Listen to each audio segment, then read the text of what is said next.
Hello students, आज हम बात करने वाले हैं सामाजिक स्तरीकरण या सोशल स्ट्रेटिफिकेशन के टॉपिक पर। यह जो अवधारणा है सामाजिक स्तरीकरण की, ये बीए पार्ट फर्स्ट के स्टूडेंट्स और एमए प्रीवियस के स्टूडेंट्स के लिए, दोनों के लिए इम्पोर्टेंट है।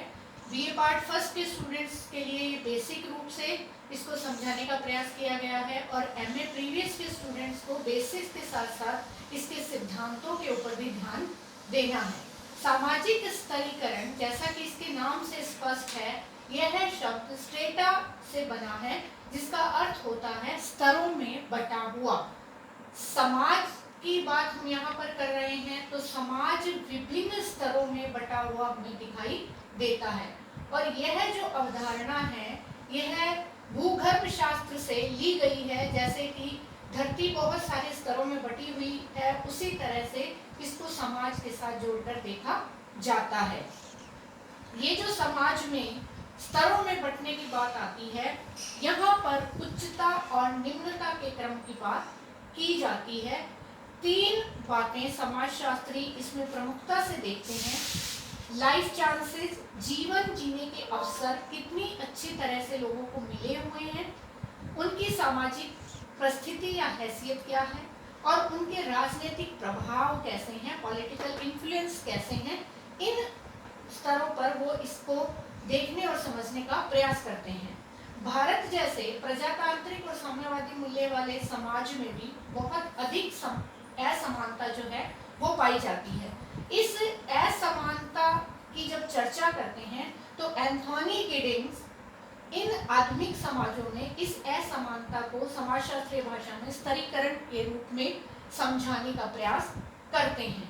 यह असमानता किसी भी बात को लेकर हो सकती है, हमारी धर्म, जाति, शिक्षा, व्यवसाय, अन्य किसी भी स्तर पर हम इस असमानता को देख सकते हैं। जब यह असमानता दो व्यक्तियों के बीच में पाई जाती है तो इसको सामाजिक स्तरीकरण की श्रेणी में नहीं रखते हैं, यहाँ इसको विभेदीकरण कह दिया जाता है।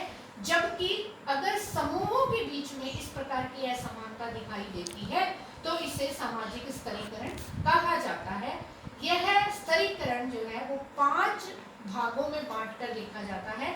नंबर 1 पर दास प्रथा को रखा जाता है, जो कि असमानता का सबसे प्राचीन और अंतिम स्तर था, जहां पर कुछ लोग दूसरे लोगों के लिए काम करते थे और उस काम में उनके कोई अधिकार निहित नहीं होते थे, उन्हें कोई मूल्य नहीं मिलता था, उनकी खरीद फरोख्त होती थी। और ये सबसे पुरानी प्रथा जो है इस स्तरीकरण की पाई जाती है। दूसरी स्थिति जो है वो हम देखते हैं वर्ण व्यवस्था की, कि भारतीय समाज को अगर हम देखें तो भारतीय समाज विभिन्न वर्णों में, जैसे 4 वर्ण हम जानते हैं, में बटा हुआ दिखाई देता है और उनमें उच्चता और निम्नता का क्रम पाया जाता है। इसी तरह से तीसरा जो स्तर है वो जाति का दिखाई देता है। तीसरा भाग जो है जाति भी भारतीय समाज की बहुत प्राचीन सामाजिक व्यवस्था है, जिसके आधार पर समाज को बटा हुआ हम देख सकते हैं। 4th नंबर पे है स्टेट, यानी कि जागीरें या जायदाद, जो कि यूरोपीय समाज में अत्यधिक प्रचलित थी, जहां पर इसके भी 3 भाग पाए जाते थे। प्रथम भाग के अंतर्गत राजा महाराजा आते थे, दूसरे भाग के अंतर्गत वे अमीर लोग आते थे जिनका बहुत सारी जागीरों पर अधिकार होता था, और फिर पादरी आते थे जिनका चर्च पर अधिकार होता था। ये यूरोपीय समाज का प्रमुख लक्षण था। 5वें जो भाग देखते हैं हम, वो वर्ग या क्लास है, जिसका प्योरली बेस जो है वो आर्थिक आधार है। इकोनॉमिक बेस पर हम इसको अर्थ पर, मुद्रा, मनी के हिसाब से देखते हैं कि जिस व्यक्ति के पास जितना अधिक धन होता है वो वर्गों की उच्चता और निम्नता के क्रम में आता है। स्तरीकरण में 4 प्रक्रियाएं शामिल हैं। पहली प्रक्रिया विभेदीकरण की, जहां पर भूमिकाओं और अधिकारों के बंटवारे की बात की जाती है कि किन लोगों को उच्च स्तरीय भूमिकाएं और अधिक अधिकार मिले हुए हैं, वे उच्च स्तरों पर काबिज होते हैं। दूसरे नंबर पर क्रम विन्यास या क्रमबद्धता पाई जाती है, जो गुणों, दक्षता और उपलब्धियों के आधार पर होती है। तीसरे स्थान पर प्रचलित मूल्यों के आधार पर प्रतिष्ठा का मूल्यांकन किया जाता है, इवेल्युएट किया जाता है लोगों को कि कौन से लोग उच्च स्तरों पर हैं और चौथे स्थान पर पुरस्कार और दंडों की व्यवस्था। समाज देखता है कि किन लोगों को अधिक पुरस्कार मिलते हैं, इससे उनकी स्थिति का समाज में निर्धारण होता है। इस तरह से ये 4 प्रक्रियाएं स्तरीकरण में शामिल होती हैं। अब हम परंपरागत समाजों और आधुनिक समाजों के अंतर्गत सैद्धांतिक रूप से इस स्तरीकरण का क्या मॉडल है उसको देखने का प्रयास करते हैं। अगर हम परंपरागत या सरल समाजों या प्राचीन समाजों को देखते हैं तो एक पिरामिड की शेप हमें दिखाई देती है, जहां पर सबसे प्रथम स्तर पर उच्च वर्ग के लोग थे जिनके पास अत्यधिक पैसा, अच्छी हैसियत और जो समाज की सभी चीजों पर अपना हक रखते थे।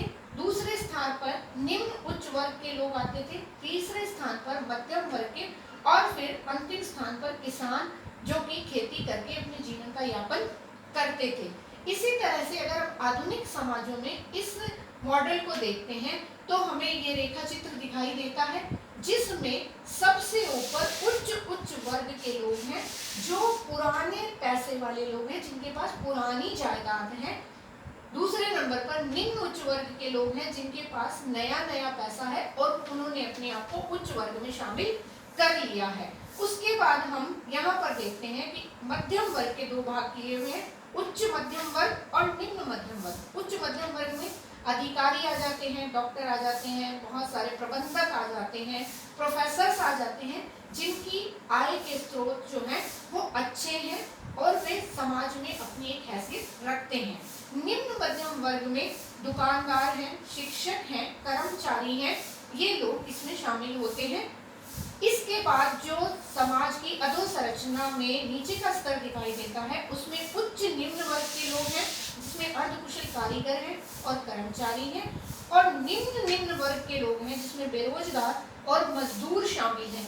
तो अब हम ये बात अच्छी तरह से यहाँ पर समझ गए हैं कि स्तरीकरण को जब हम वर्गों में बांट कर देखते हैं, ये वर्गों में बांटा हुआ है उसको, ये बांट कर देखते हैं तो ये हमें पूरी तरह से पूंजी पर आधारित दिखाई देते हैं, जिसकी अवधारणा या जिसका प्रतिपादन सबसे पहले कार्ल मार्क्स ने किया था। और उन्होंने प्रमुख रूप से 2 वर्गों की बात की थी कि समाज में 2 वर्ग हमेशा से रहे हैं, उन्हीं को आगे ये विभिन्न स्तरों में विभाजित किया गया है।